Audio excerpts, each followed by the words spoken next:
Are you ready? Ready, Let's get set. into it. Okay. Three, two, one. Hello, everyone, and welcome to Not Us podcast, hosted by two sisters, myself, Angela, and my gorgeous sister, Sam, where we discuss change and choice and we celebrate all the messy bits in between. We're not registered doctors, gurus, therapists, or witches. The opinions and stories expressed in this episode are our own for entertainment only and subjected to change. Swearing is likely. And remember to like, share, comment, subscribe, and keep watching. And anything else you'd like to do, Yeah, including keep trolling, watching, keep even sharing, trolls, come as you or may. listening. It's been a minute. I feel like we haven't recorded for a couple of weeks now, so feels all brand new again. It does. It does. I'm anxious again. I'm quite nervous again. I know. Good topic for today then, but it's a good time as spring is upon us. It's a fresh season, fresh new start, a good time to kick off our own season of whatever is coming. I mean, it looks like it's more spring on my side of the world with my shorter shirt, and I'm not wearing black for a change. If you're listening to this, I'm wearing a light blue shirt, which is quite different for me. Different is one word. You could also say unusual and unnerving.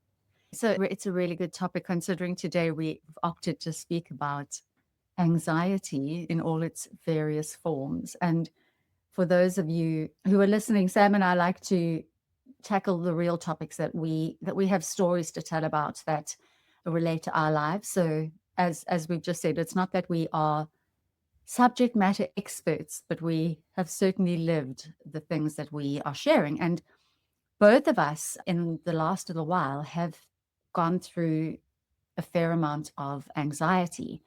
And I know the word anxiety is one that people can interpret in so many different ways. So maybe we can just start by talking about what anxiety is. Like, how does that show up in your body? And how does that show up for you? When I say the word anxiety, what comes up for you right away? Well, look, anxiety has been part of my life for a good number of years, at least been diagnosed with having an anxiety disorder. But I suppose for me, I am so much in my head. I spend a lot of time and energy in my head. I'm very analytical. And sometimes I don't listen to my body. And so I've actually in the past been on medication for anxiety and depression. And how that showed up for me was almost a complete disconnect to my body. So I had two emotions, no emotion or anger, and I just couldn't tap into any other emotions. And so for me, how it feels in the body is I can be incredibly tired, very ratty. So my moods can swing because it almost feels like I am in a extreme situation and I'm unable to regulate or go through all the emotions that one would go through. So that's how it shows up for me. Definitely it's more about my ability to tolerate and to engage. So I become a lot shorter, a lot more black and white, which I mean I'm quite black and white to begin with, but it's on a whole nother spectrum. As we said, a little more black than white. Yes, exactly. Or it could actually be more wide. We're highlighting all of the things that I'm just unable to cope with at that particular moment. So there's a massive spotlight. So for me, I think it's because I disconnect so quickly from my body. I'm very task orientated. I can quickly focus on the end goal and shut off all emotions and needs, all of the bodily needs, drinking, eating, etc., to get a goal over the line, which works well, except I don't know how to disconnect from that.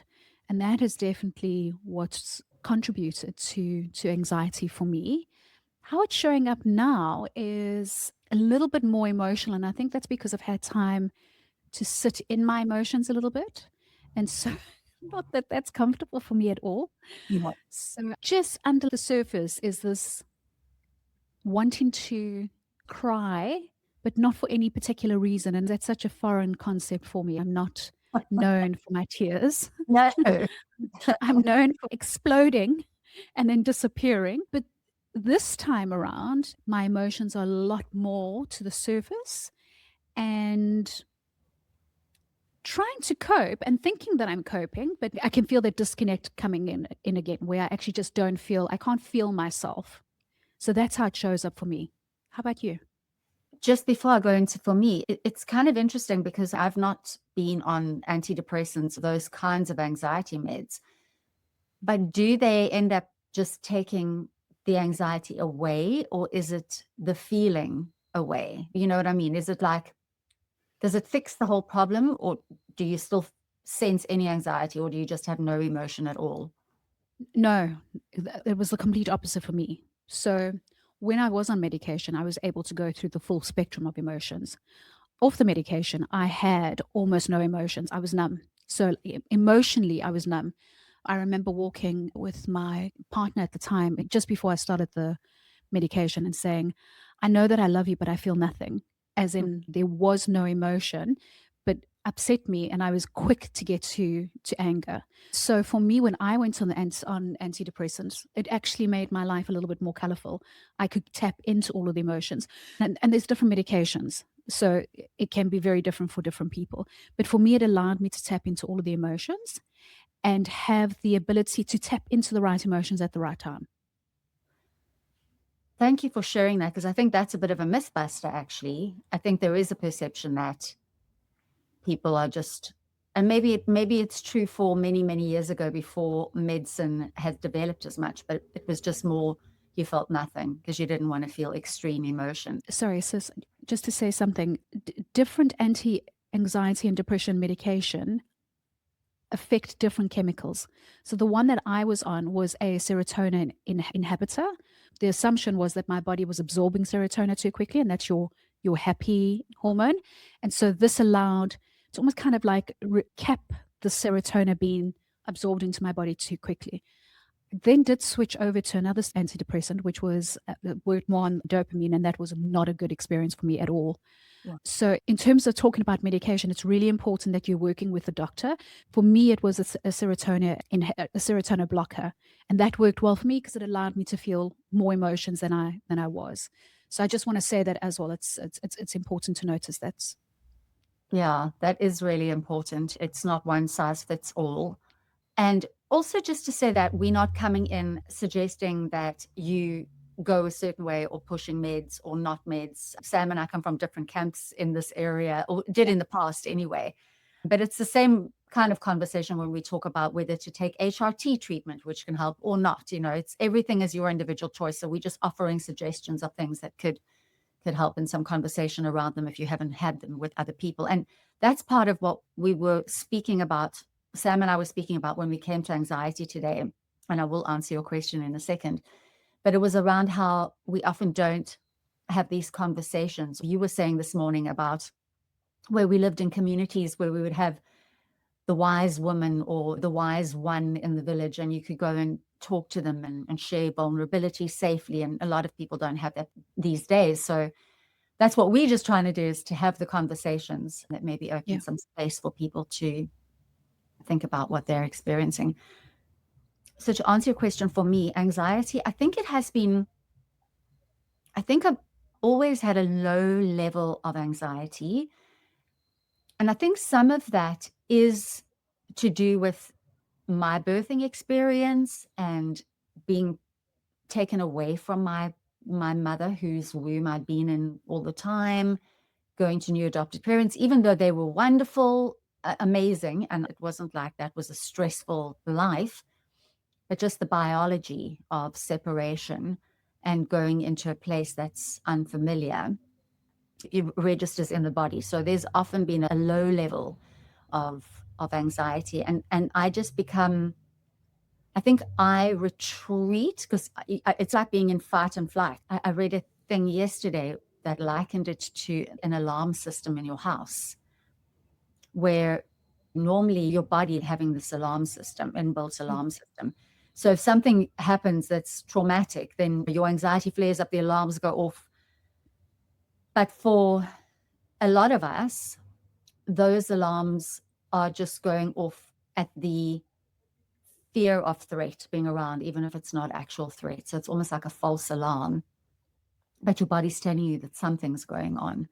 And so I have had a lot of techniques, although I've not had medication per se. I've had a lot of techniques and also like natural tissue salts and things over the years to help me. And of course, doing yoga and other practices, having my bars run, which is really a game changer, and things to help me keep in a space of that my baseline isn't too stressed so that I don't have false alarms going off. But just recently, due to whatever factors that I didn't have words for, I just went into complete anxiety, and then my throat closes, so I can't communicate well. And my body goes into fight and flight. Yeah. It feels like it's in tremor all the time. Everything feels like a threat. Everything feels like overwhelm. Any new task that's put in your life feels mammoth, like it's a whole attack on your entire person. You're going to die if you have to take it on. So it's quite debilitating. And I've actually, in fact, just very recently, I've started just doing a couple of sessions with someone to speak to them about why this is showing up at this point in my life again. And one of those is, of course, the joyful topic of perimenopause and menopause. Are we ready to go there yet, or do we still need to unpack some more a little bit about actual anxiety? No, I think let's venture into that. We can always come back, because there's a couple of things that I want to say about anxiety. But I think what's interesting is that a lot of women, and I've been doing the social circuit of recent, which means I've been engaging with people. Wearing bright colors, engaging with people. Oh, What has happened to I you? know. Look, it's not an everyday thing. We're not completely extroverted yet, but but we are venturing out into different experiences. But what was fascinating to me is just, I mean, obviously I'm engaging with women around my age. It's fascinating how many women are still not speaking about changes that they're going through and suffering in silence. And out of all of the conversations, and of course, I mean, I should work. I think there's a new career for me. I should be working for Big Pharma, in terms of directing people to my solutions. It's not to say it's for everyone, but at least like look at what's available to you. But Yeah. it is interesting how one of the symptoms that keeps coming up is women's inability to cope as they used to, and feeling overwhelmed and feeling like just not being able to handle the anxiety as they used to. And definitely as a professional woman, as a high performing woman, I think the minute you are unable to use the tools and the techniques and the skills that you've had previously to deal with the same life, you look the same, you are performing the same roles, but your ability to show up. And it was really interesting for me how many women are struggling and suffering in silence because, as you said earlier on, we don't have these communities that we go to. And we've spoken about this previously. There used to be church and community and then work. And we live such isolated, well, much more isolated lives. And I think, especially if you don't have children, like we don't have kids. So it's not like we're ferrying kids off to this activity or that activity and we're meeting moms over there or different people. So it becomes a case of, when do you see your friends in your busy life? And who are you having regular conversations with that you're Yeah. saying, well, I'm struggling with this, or I just haven't been able to sleep well, or whatever it might be. And so I definitely have become a lot more of an advocate in terms of speaking about the changes and what that looks like and how perimenopause is impacting me, if only as a way of introducing the conversation and imparting. And again, I'm not an expert. This is just my own research, my own experience, and what I'm going through. But really just imparting and creating a safe space to go, you're not broken. This is an experience that we are, as women, are not speaking about. And on our last episode, I mentioned how when I thought I was going through perimenopause, I got hold of everyone in the family to find out how they had experienced it. But that's my approach. I'm very solution orientated, and other people are not. But this is my statement. If you feel different from how you've always felt, there is a possibility that it's perimenopause or it's hormonal impacted, and then explore that. Yeah. So I know that we went off a little bit in terms of that topic, but I think it's just important because a lot more women are feeling it. And we're in a really fortunate position that we are working, but we're still expected to show up and to perform. And there's just not the systems in place to support us. And that can be incredibly stressful because you then look at an option of, am I able to do my job and continue down this path? Or do I have to pivot and find something that I'm able to cope with that's less stressful? And for me, that's massively part of my identity. And I've worked really hard to get to where I'm at. So to think of pivoting just doesn't feel like I will go down fighting. I don't know if I'll surrender. That's how I feel about getting wrinkles. I will Well, we know fighting. that there's that as well. I digress. You know, there is, as you say, though, when you feel like you can't cope anywhere in life, so if that's in our workspaces or anywhere else, there is a thing for women that we have been taught somehow to suffer in silence. And therefore, then you end up carrying shame because you think like, I can't cope. And so there's shame about that. We always have to be like on top of our game, 100% emotionally on point, delivering at all times, and to actually take time out and give your body permission to feel what it's feeling and also to be your own advocate. So I think that we often, because of these stories of the damsel in distress and waiting for a rescuer to come in, that kind of very subtle narrative, or not so subtle, that we grew up with in our generation, you're always waiting for someone else to come and solve your problems or to rescue you. And so then even when it comes to our own bodies and to our health, we can very often neglect what our body's telling us, or be just actually taking the bull by the horns and going to speak to a therapist or a professional or a doctor, whoever it is that you can confide in, to say, I just don't feel myself and I don't know why. Because sometimes someone else's voice just helps you put some perspective in. Right? Yeah. It's quite interesting that you say that. I suppose this is where our life experience is a little bit different, right? Because your tummy mummy was my only mummy.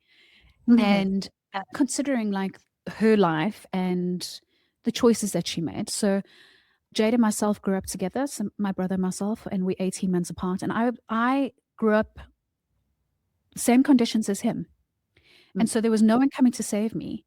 And I was expected to make sure that I brought in the high. Listen, he got away with like really bad marks as long as he passed, but I was expected to be able to set myself up that I would be able to be independent and I would be able to look after myself, and there was no one coming to save me. And so for me, I suppose that's why my approach is very solution orientated. There's a problem, let's find a solution. What are the solutions that we're going to approach? And I think that's where we differ, is that and maybe I differ from a lot of women because my experience was that I needed to figure it out because no one else was going to figure it out for me. And so I do the research and find the experts and then let them know what their role is and that I will be making these decisions anyway. They're there as a soundboard. That's a great gift and an awareness to have, actually. And I wonder for those of our listeners where they fit into that category. Do you think that you are someone who grew up being empowered to take control of your body, your choices? Do you think that everything has led you to be someone who gets ahead of yourself and does what Sam does and just really kind of doesn't wait around for a rescuer? Or you someone who waits to get into a little bit more desperate times before you reach out for any kind of help? Neither's right or wrong. It's just we all have No, different life experiences that bring us to that place. both have their pros and their cons. So, being able to sit back and receive is a great gift. Being able to find the problem and tackle it is also a great gift. It's just what's the right approach in the particular Yeah. situation. Yeah. Yeah. Because it will be different. I do want to say that if I was a parent, my child would probably have done nothing because I would have gone to the other extreme. Mom's got it all figured out for you. That's why the universe knew better than not to allow me to be a parent to a human. I say that to Nathan. I'm like, the good Lord knew what he was doing because I would be the most overbearing mother on the planet. I would be a hazard to society because if someone picked on my kid, I would be in there wanting to take on some 7-year-old. No, I'd be that mother that's like, you bring your mother and your father and your auntie and your uncle, bring them all. So basically, the good Lord knew it was either prison for us or Yep. motherhood. and, Gave us animals. and Take the neither fur one. babies. Yeah. And I think you said orange is not your color. And yeah, so we digress. That means us landing up in jail. It's definitely not my color, and I need comforts. That's right. We like the finer things in life. Okay. Yeah. So, coming back to anxiety and perimenopause, you said earlier on that you've always had low level anxiety. Has that changed over the years in terms of your anxiety levels? I think it's morphed into different things because actually, as you ask the question, I think of when if I've had an entire career as a performer. So you always have a level of anxiety because you're going on stage and putting yourself out there. Anyone who's in sport or performance, you're dealing with performance anxiety Yeah. always. And I did have a time when I think I was playing Evita actually, and I was, again, it's usually a buildup of a whole bunch of little things. Like if you're not resting properly, eating properly, you're tired, like all the things that help us to be whole and to function in the world. If those are all out of balance, then you're in a really prime kind of space to be able to feeling anxiety. Yeah. So during that particular production, I actually had an anxiety, or it was almost like an anxiety attack on stage. I think I've spoken about this before, but I didn't have a choice. I needed to get help right away. Otherwise, it means ending my career. And I did. I did all sorts of things like neuro-linguistic programming and tapping system solutions. Mm. And of course, there's yoga and meditation. And I do amazing work with a woman called Joan Sonnenberg on just getting into my body and all of those techniques.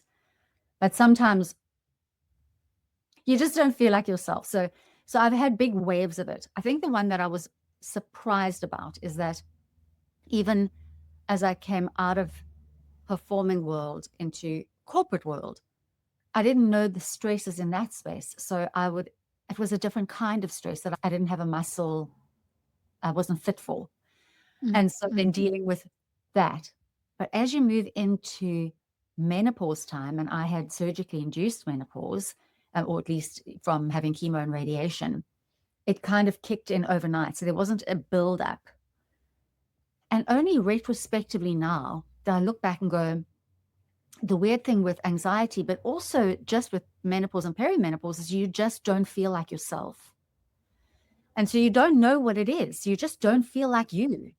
And that's the unnerving part, because then that triggers more panic, more anxiety. Is there something wrong with me?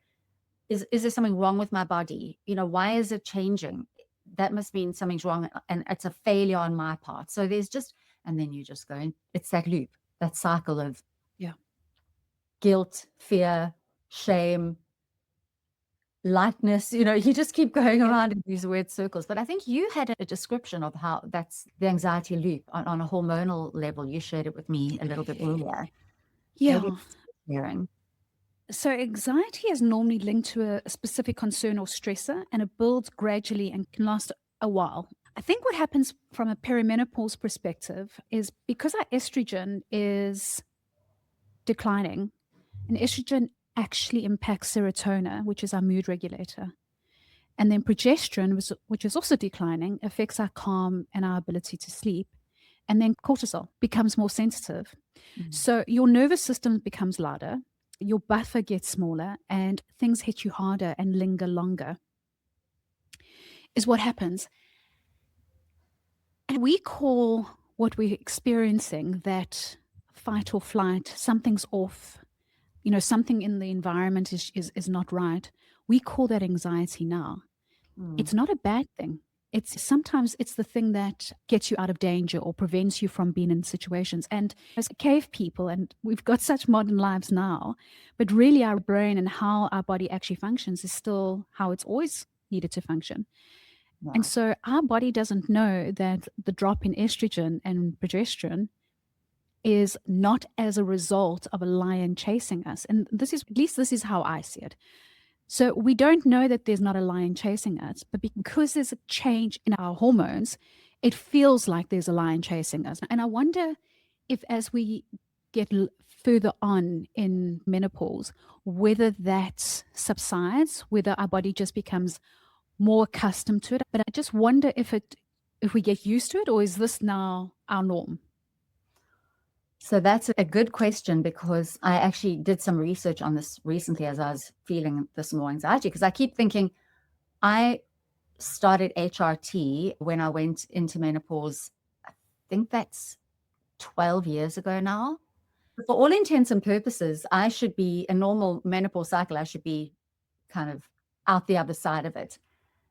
And yet, only now, as I am at the age where a lot of women are experiencing menopause, am I feeling some of the symptoms, the brain fog and the anxieties and forgetfulness, all of those things. And I am taking the meds, and there's certainly ways of re-looking at your medication. But did some research, and it was interesting because it said people think that menopause is this thing where you start having some symptoms, they get really worse, and then it's finished and you go back to being normal. You like Yeah, go back to yourself. And it's not the case. It is a change, it is a becoming.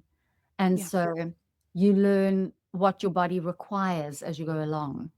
And so for me right now, it might be, all right, I require a bit more rest. I require a bit more, whatever those things might be. I just realized, even with the anxiety I was experiencing now, that I changed my progesterone. So I dropped it down by half because of another medication or supplement I was taking. And so just that one small change in my hormones and what I put in my body can really contribute to me having what would feel like normal alertness, because yeah. I'm just generally alert, actually feels like I am under threat. It doesn't last forever, but it can last for a period of time. So that's the thing. It's just really being in tune with your body and being aware and not letting it get too far down the track where Yeah. you feel like you can't come back from it. You don't want to Yeah. leave it for too long. It is super interesting because just in terms of making that slight adjustment, that Mm. would have triggered off in your system that something's off and you're not feeling calm, and then there must be a stressor externally. Yeah. And then, of course, it plays out differently. So for some people in that fight and flight thing, they'll retreat. They don't want to eat. They don't want to connect with the world. Other people, well, maybe it's the same, in my case, the same person at different times of the day will go out fighting like I am in Braveheart. So it depends. It depends on the time of the day. You either retreat and I cry thought and panic, or you fire out with I brave. thought you I thought when you were saying some people will retreat, I thought you were referring to me. I was going to say, yes, that is my approach. I do Yes, I would retreat. that you are. I have no capacity to deal with anyone. I'm in crisis. Oh my gosh. But yes, I think it is about being aware that if you don't like change, which is what our podcast is about, you need to get used to change, because no matter what you can do in this lifetime, we used to say death and taxes were a certainty, but change is a certainty. And and if we make friends with change and we are constantly in a space of what else is possible here, we remain in question, not only question, but we take the moment to listen to when our body is giving us these signals, it will be much easier. Because if we ignore our bodies, we don't ask questions, we want everything to remain the same and static, we'll create a really difficult life for ourselves. how it was Yeah, brought up. there's always a choice on how you approach change. Yeah. That's the bottom line. Change is going to happen. It might be within your control and it might be way out of your control, but you have a choice in how you handle it, what resources you use, who you reach out to, who you bring into your circle of trust in terms of helping you figure things out, and whether or not you take medication or find alternative, because there are alternative solutions. They might not be as, you might not feel the impact as quickly and it might require more dedication and stuff, but there's always alternatives. And so it's really, that's where the choice lies. And it's Yeah. when we're holding on, and listen, I can hold on. I do not surrender easily. So when we hold on to what was, and that's no longer there, that's when you create a lot of discomfort for yourself. I know I do that often. But that's the choice that I make to try and resist. But you have the choice on how you approach change. Yeah. And one of the main things that comes to my mind is people say anxiety is because you're not living in the present. You're either living in the past or you're living in the future. And so if you're really present with your body in each moment, and that's the challenge, isn't it? To be in the moment as opposed to before and living in the past or in the future. And that's what yogis and meditators and everyone have done over millennia to achieve that state of peace and calm. And you don't need to go onto a mountain and meditate for a whole bunch of hours in terms of being present and conscious. It's just following your breath. So if you're feeling really overwhelmed and anxious, just kind of going back to the weight of your body and just listening to your breath for a few seconds. It's as easy as that, or smelling something around you, like just to come back into the present can help you. But then for me, I'll come back in the present, notice everything that's going mad, that everything feels crazy. And then you're like, oh my God, what's going on? So you can really take yourself into spirally things when it comes, but it's still a choice. Do I stay in that moment? You can if you want to, or do you want to support your body? Yeah. And that's actually the anxiety loop. There's a change, anxiety shows up, you question yourself, because of course we do. You push harder or you try and overfunction. Try and You fix. burn out faster. And then the anxiety increases because you push harder. And I Yeah. do want to say, in terms of being present, our lives require us to think about the future. We live such fast lives that to be present, you actually have to carve out time to do that so that you can carve out a practice. It's like going to the gym, right? You have to find those moments of being present. And for some people, it might be while they're cooking dinner, they create a great experience and they're in the moment. Other people, it might be gardening or yoga or whatever. Being present is not something that we are able to do 24/7. And so I think that's another pressure that we put on ourselves is that I need to be present. Well, good luck to you because you're actually setting yourself up. But it's about where do you take those moments? And we did that in the receiving challenge. Even if you'd like, if you're making yourself a cup of tea and your tea is drawing and you've got 5 minutes, that's my time. Take those 5 minutes to breathe or to just go outside or just to be present because it's those micro moments of being present because we don't live in a day and age where we can be present all the time.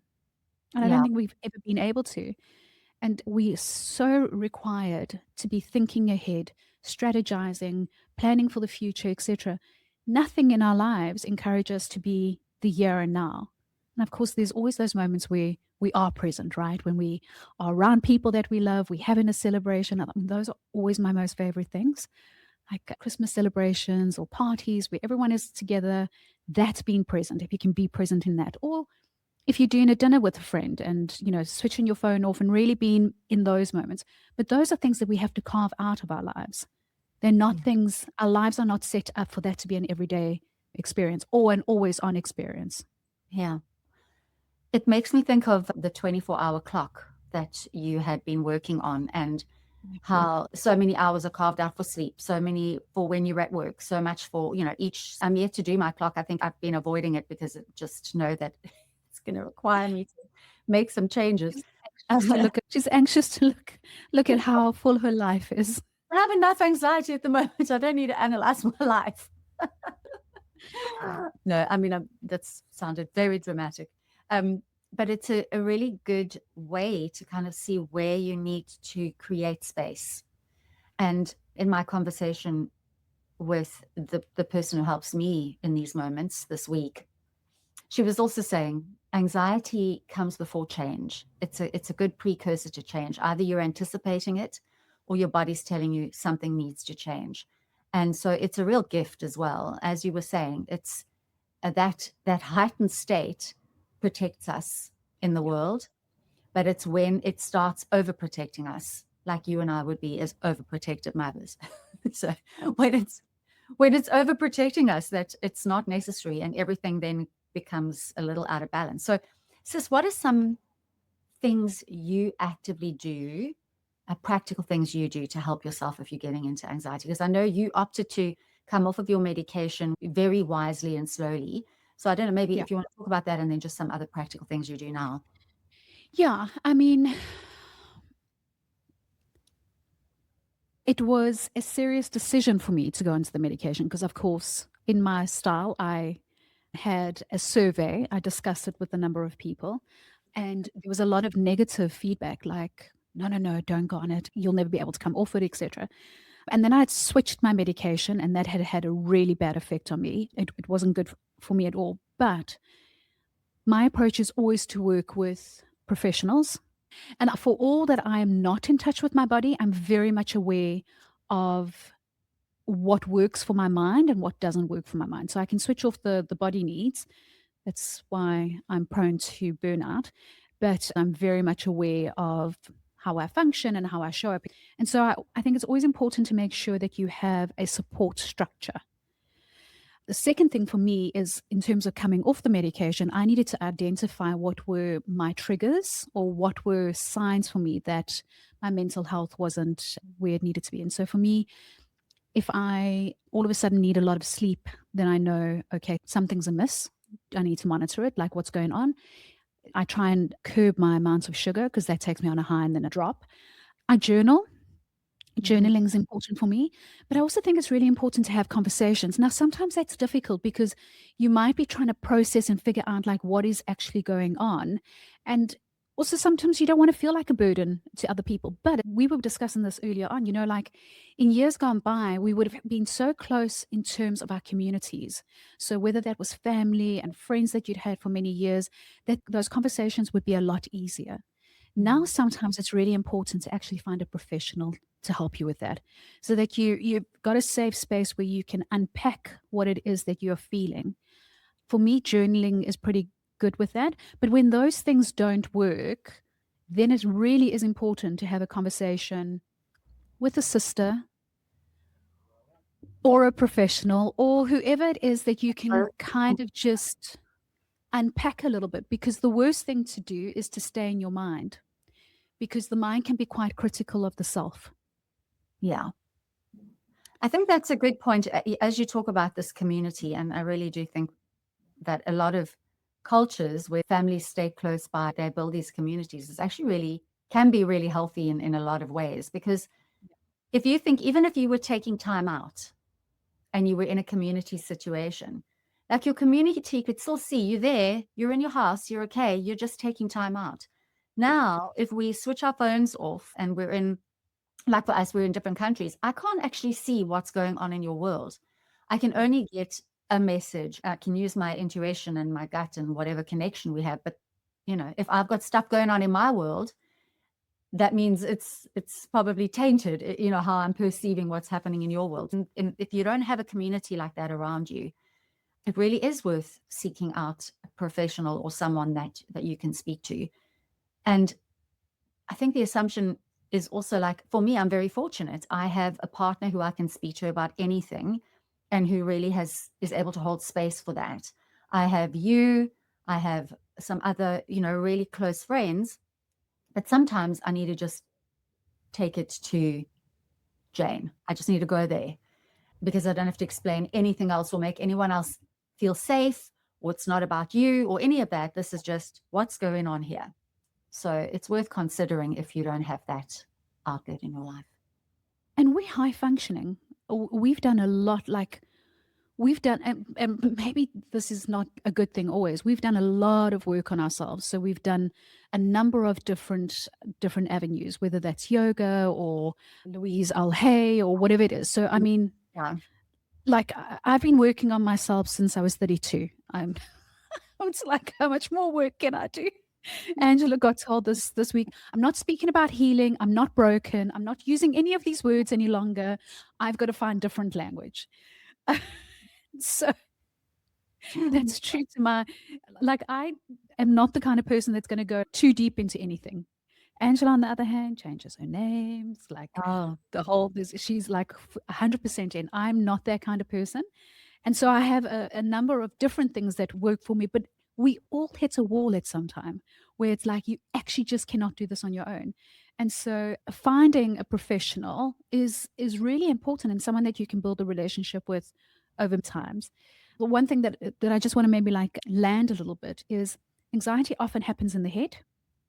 So it's happening in the body. I mean, there's physical elements, but we then try and control it and rationalize it in the head. And so it's also really important to get back into your body. So find ways of like movement or nutrition. Those are the times where you really need to think about, okay, what am I putting into my body to support it? And so finding those moments, and it's, sometimes when you're like deep in anxiety, the last thing you want to be actually doing is leaving your house.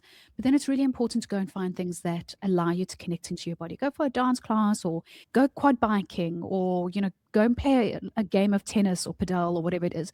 Just whatever's going to take you out of your head for a little bit and allow you to really be in the body yeah. is something that works well for me.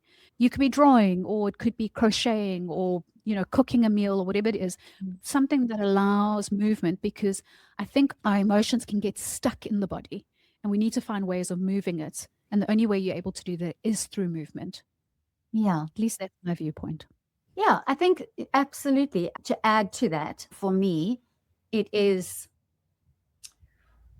it's part of the practice I do is it would seem like the opposite of movement, but it's really grounding. So really allowing gravity and my body to feel the weight, the support of the chair around me so that I feel supported.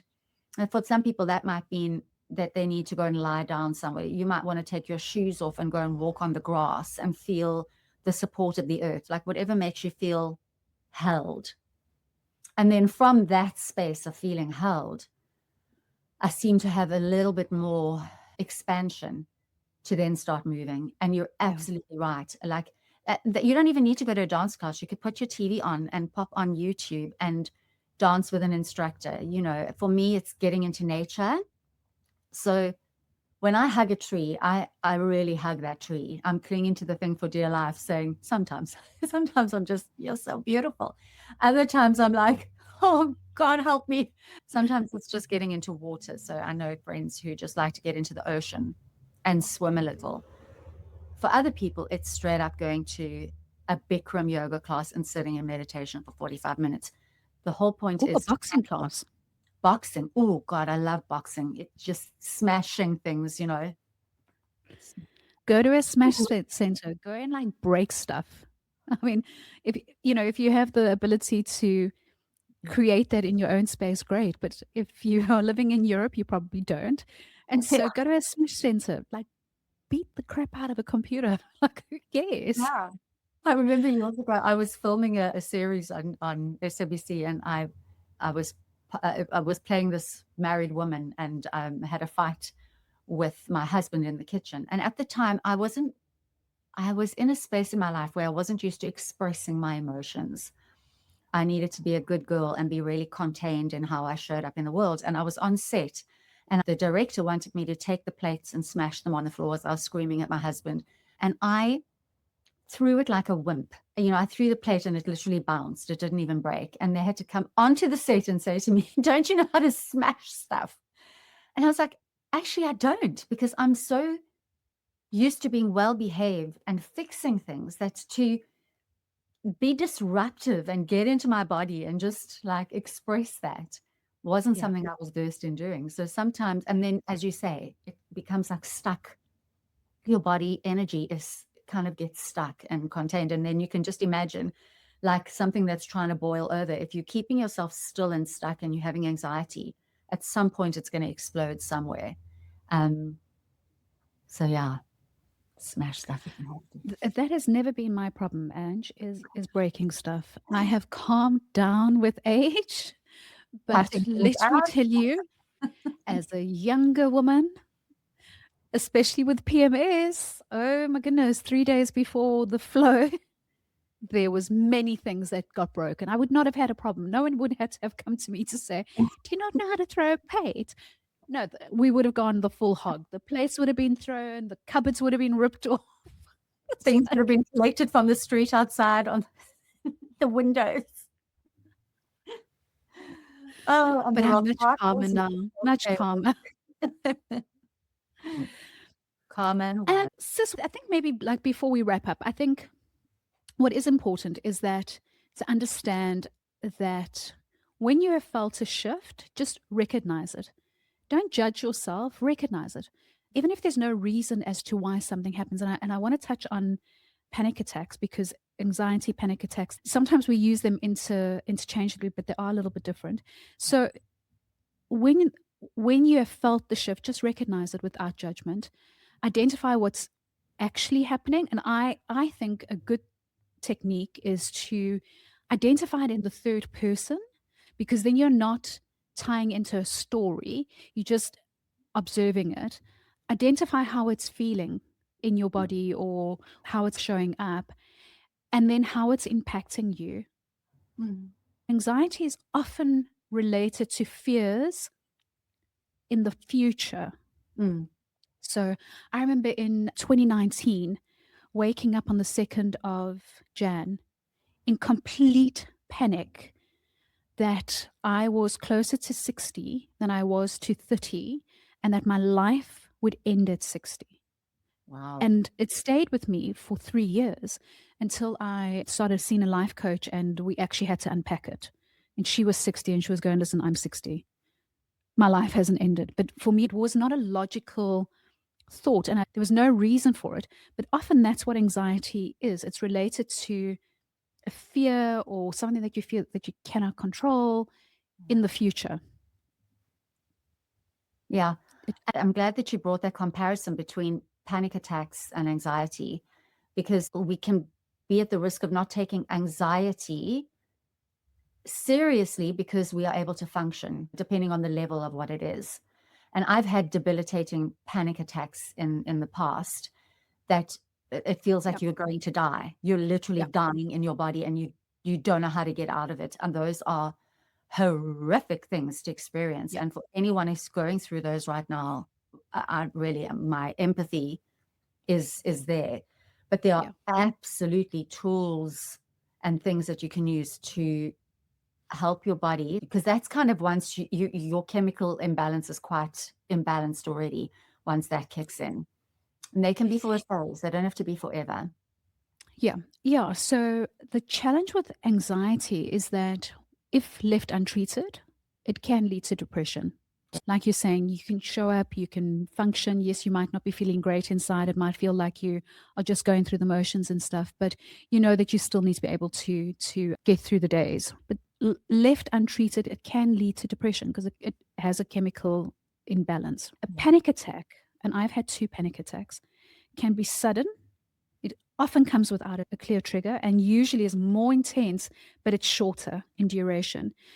And the first time I had a panic attack, I was under a lot of pressure at work and I'd gone treetop gliding.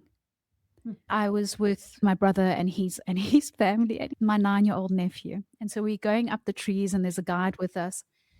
And out of nowhere, I could not move my arms. Suddenly, my entire body just froze and it really felt like a life and death situation. And I said to him, you need to get me out of here. I can't move. And he was like, oh, no, just move your arm. And I'm like, no, hyperventilating. So he needed to take me down. I mean, of course, you know, no one's understanding what's going on, including yourself. Like, what the hell? I mean, I'm not afraid of, okay, I'm not massively afraid of heights. I'm harnessed in. I just could not get to that next level. And then the second time it happened, I was walking in the middle of Prague and all of a sudden, it felt like I was in a life and death situation. And I'd said to my partner at the time, I need to get back to the hotel. I'm not feeling great. And she was like, "Oh, what's wrong?" And I was like, "No, no, no, no, no." And for me, in that situation, I truly thought I was going to die, and I didn't need anyone to be around me. So, so like an animal, I'm going to go die on my own. Please just leave me. But but it's so intense, but it does pass. But in that moment, it really does feel like I'm in grave danger. And so Yeah. panic attacks can be quite debilitating in the moment, but they do pass. And for me, it's always been when there's been high stress. So it Mm. hasn't been like over a long period. Anxiety normally builds up for me and it takes a while.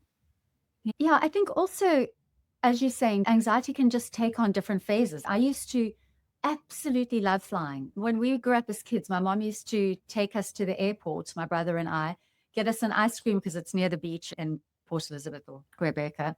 And we would just sit and watch airplanes taking off and landing. It was like, it brought me so much joy. And then at a point in my life, could have been after one or two strange airplane experiences like emergency landing, but I developed a debilitating fear for flying.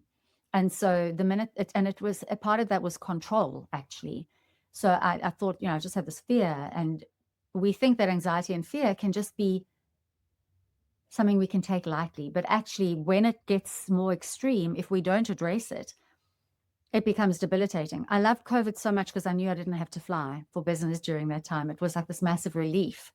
But then I was picking up a new job afterwards, and I was like, right, I'm going to have to fly and do Yeah. international flying. And this means I'm either going to be able to do my job or not do my job. What really helped me was, of course, doing, running bars and trying to get a little handle on what my needing to control things was about.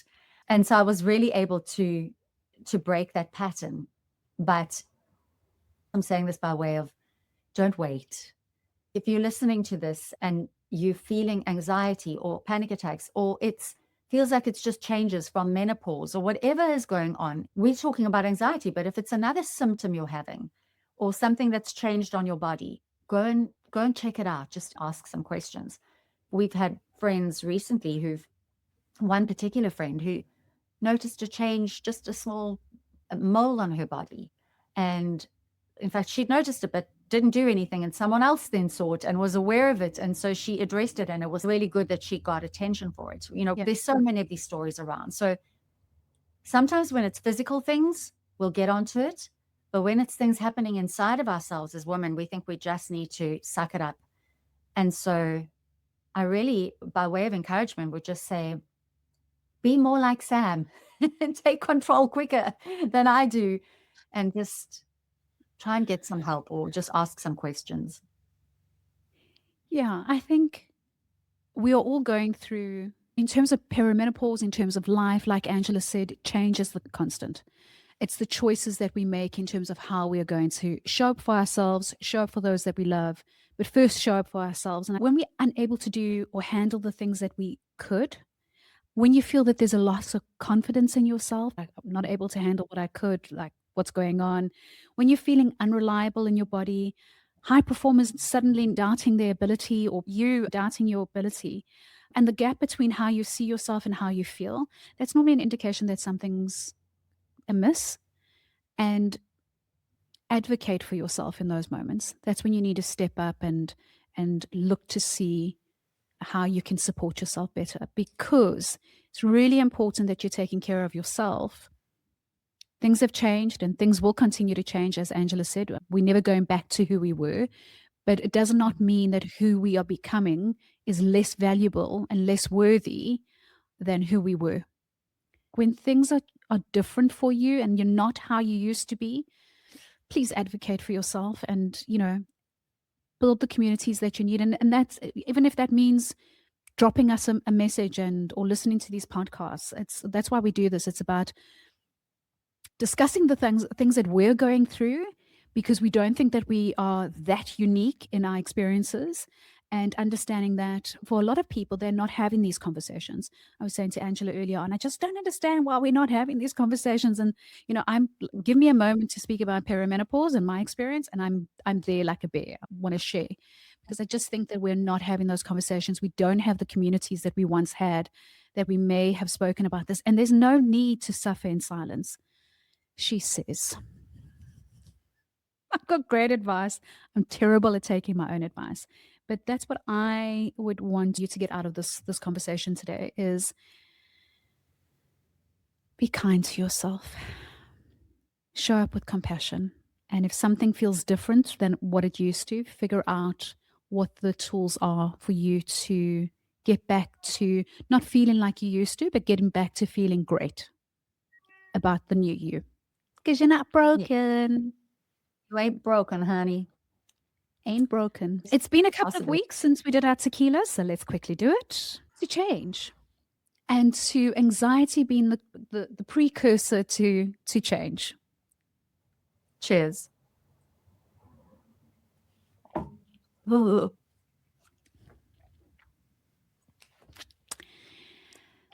Thank you for watching. If you have comments, suggestions, or feedback, please email us on notaspod@gmail.com. Remember to follow us on all of the socials. We're on Instagram, Facebook, and TikTok.